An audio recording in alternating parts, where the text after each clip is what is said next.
आज मैं आप लोगों को क्लास 6 का हमारे दुनिया क्लास 6 का यानी ज्योग्राफी चैप्टर 7 को लेकर आया हूँ, जिसका नाम है मानचित्र अध्ययन। क्या नाम? मानचित्र अध्ययन। देखिए, सबसे पहले मैं इसका चैप्टर का क्वेश्चन आंसर करवाऊंगा, उसके बाद इसमें जो भी इंपॉर्टेंट क्वेश्चन आंसर बनेंगे, जो भी इंपॉर्टेंट क्वेश्चन आंसर बनेंगे वो भी मैं आपको कराऊंगा। अगर पहली बार आप हमारे चैनल पर विजिट किए हैं तो आप हमारे चैनल को क्या कर लीजिए, सब्सक्राइब कर लीजिए। आप हमारे चैनल को क्या कर लीजिए, सब्सक्राइब कर लीजिए। और लास्ट में जब आपको ये वीडियो अच्छा लगेगा तो कमेंट करके ज़रूर बताइएगा, नहीं कमेंट करिएगा तो भी चलेगा, समझे, लेकिन करके बताइएगा और लाइक करना ना भूलें, समझे ना। अगर आप इस चैप्टर का PDF पाना चाहते हैं, क्या पाना चाहते हैं, इस चैप्टर का PDF पाना चाहते हैं तो आप इस चैप्टर को देखिए। क्या हो गया, एक वो सेटिंग गड़बड़ हो गई है, समझे ना। इसमें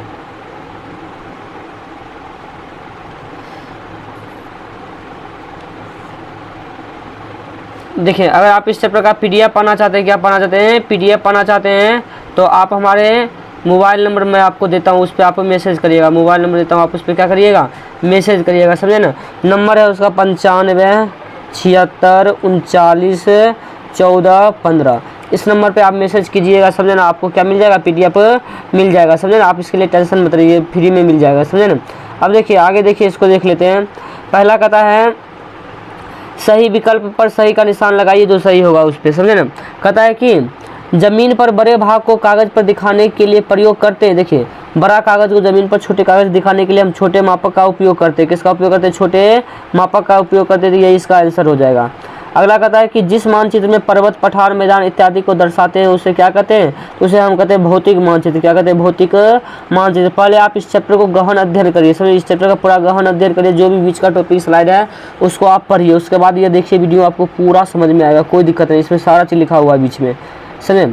अब देखिए क्या कहता है, कहता है मानचित्र को दिखाने के लिए, मानचित्र को दिखाने के लिए किस रंग का प्रयोग करते हैं। आपको पता होगा कि मानचित्र को दिखाने के लिए हम हरे रंग का प्रयोग करते हैं। किसका प्रयोग करते हैं, हरे रंग का प्रयोग करते हैं। कहता है मानचित्र में दक्षिण दिशा होती है, तो आपको पता होगा नीचे की ओर, उत्तर और दक्षिण। उत्तर होता है ऊपर और दक्षिण होता है नीचे, तो नीचे की ओर यानी घ हो जाएगा।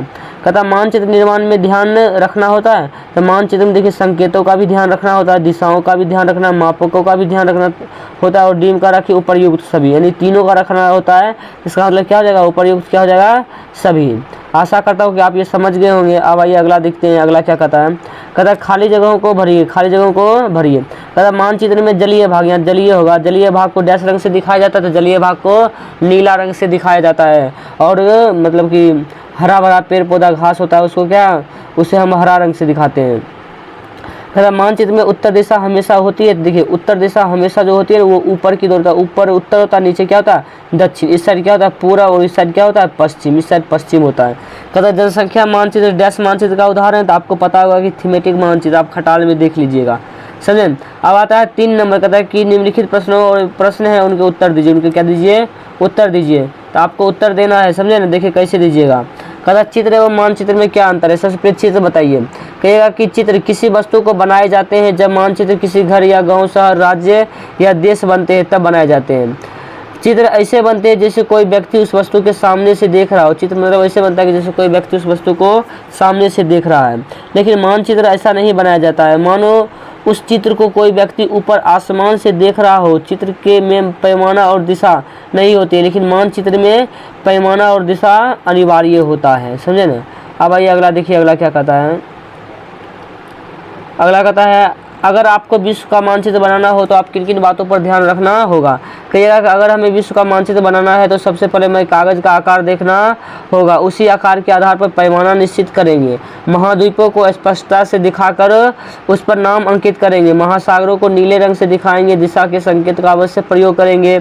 और जिसमें उत्तर दिशा के लिए ऊपर की ओर तीर बनाकर उत्तर लिख देंगे, मतलब सभी दिशाओं का ध्यान रखेंगे, मापकों का ध्यान रखेंगे, और सबके जलीय भागों को भी अच्छे तरह से दर्शाएंगे, समझे ना।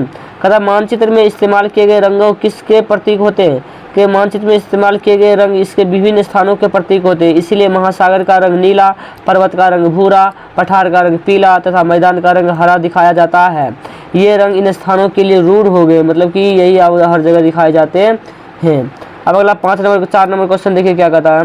कहता मानचित्र कितने प्रकार के होते हैं, क्या मानचित्र किसी भी होते हैं 3 प्रकार के होते हैं। मानचित्र कितने प्रकार के होते हैं, 3 प्रकार के होते हैं। सबसे पहला भौतिक मानचित्र, उसके बाद राजनीतिक मानचित्र, उसके बाद थीमेटिक मानचित्र। क्या होता है, थीमेटिक मानचित्र, यहाँ लिखा गया सीमेटिक मानचित्र, आप थीमेटिक कर लीजिएगा मानचित्र, समझे ना। भौतिक मानचित्र को कहिएगा प्राकृतिक मानचित्र भी कहते हैं, क्योंकि इसमें पर्वत, पठार, मैदान, महासागर, नदी और झील दर्शाए जाते हैं। राजनीतिक मानचित्र में गांव, नगर, राज्य, देश तथा महाद्वीप दिखाए जाते हैं। और यह थीमेटिक मानचित्र जो होगा ना, उसमें जलवायु, उपज, वन, जनसंख्या आदि को दिखाया जाता है। अब आइए 5 नंबर क्वेश्चन देखिए। 5 नंबर क्वेश्चन क्या कहता है, समझे न? कहता है कि मानचित्र में दिशाओं का निर्धारण कैसे करते थे। मानचित्र में दिशाओं का निर्धारण उत्तर दिशा का ज्ञान प्राप्त कर किया जाता है। कारण है कि मानचित्र में उत्तर दिशा सदैव ऊपर की ओर माना जाता है। मानचित्र में उत्तर दिशा जो होता है वो सदैव किधर माना जाएगा, ऊपर की ओर माना जाएगा, और दक्षिण नीचे की ओर, पूरब इस साइड, पश्चिम इस साइड। अब बोला कहता है कि मापक क्या उदाहरण देकर समझाइए। मापक क्या उदाहरण देकर समझाइए। क्या चित्र में जो दो स्थानों या बिंदुओं के बीच की दूरी और धरातल पर उनकी वास्तविक दूरी के अनुपात को क्या कहते हैं, मापक। जैसे भारत और नेपाल के बीच की दूरी कितना है, 1012 किलोमीटर है, समझे ना। अब ये कुछ महत्वपूर्ण क्वेश्चन देख लेते हैं, समझे, जो आपके लिए हमेशा काम देगा, समझे ना। हम आपके लिए बनाते हैं, समझे, आप देखते रहिए। देखिए पहला कहा कि मानचित्र के 3 घटक कौन कौन से। कहिएगा मानचित्र के 3 घटक होते हैं, दूरी, दिशा और प्रतीक। कहता प्रधान दिग्ध बिंदु कौन कौन से है। मानचित्र में प्रधान दिग्ध बिंदु 4 है, उत्तर, दक्षिण, पूर्व और तथा पश्चिम होते हैं, समझे ना। ये सब इंपॉर्टेंट है, आप याद कर लीजिएगा।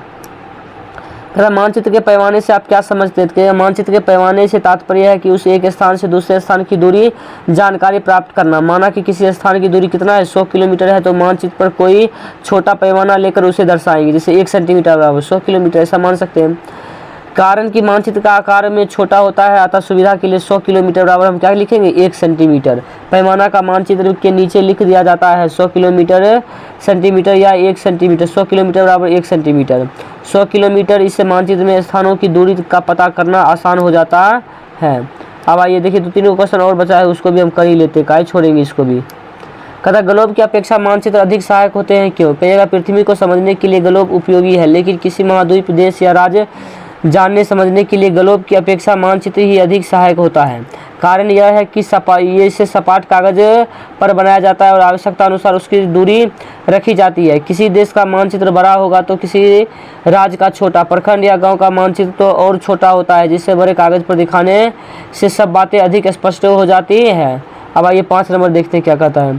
कहता मानचित्र और खाका के बीच अंतर बताइए। मानचित्र और खाका के बीच क्या बताइए अंतर। कहिएगा मानचित्र बड़े क्षेत्र को दिखाने के लिए बनाया जाता है, जो कम ही दूरी में अधिक क्षेत्र की जानकारी देता है।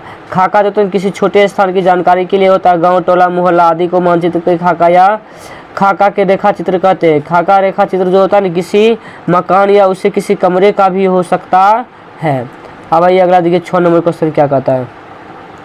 कहता कौन सा मानचित्र विस्तृत जानकारी प्रदान करता है। क्योंकि बड़ा पैमाना वाला मानचित्र विस्तृत जानकारी प्रदान करता है। कहता प्रतीक किस प्रकार मानचित्र अध्ययन में सहायक होता है। प्रतीक के बारे में बताना है, किस प्रकार सहायक करता है। तो आप कहिएगा कि प्रतीक मानचित्र के प्राण हैं, इन्हें विश्वव्यापी मान्यता प्राप्त है। प्रतीकों के सहारे ही हम रेल, सड़क, पुल, दिशा, मंदिर, मस्जिद आदि की आसानी से पहचान लेते हैं। इस प्रकार प्रतीक मानचित्रों के अध्ययन में क्या होता है, सहायक होता है। आपका यह चैप्टर क्या होता है, चैप्टर खत्म होता है। अगर आपको यह वीडियो अच्छा लगा तो आप हमारे चैनल को सब्सक्राइब जरूर करिए, समझे। आपके एक सब्सक्राइब से हमारा मोटिवेट बढ़ता है, तभी हम वीडियो बनाते हैं, ये तो बनाने का मन भी नहीं करता है। धन्यवाद देखने के लिए, थैंक्स फॉर वॉचिंग।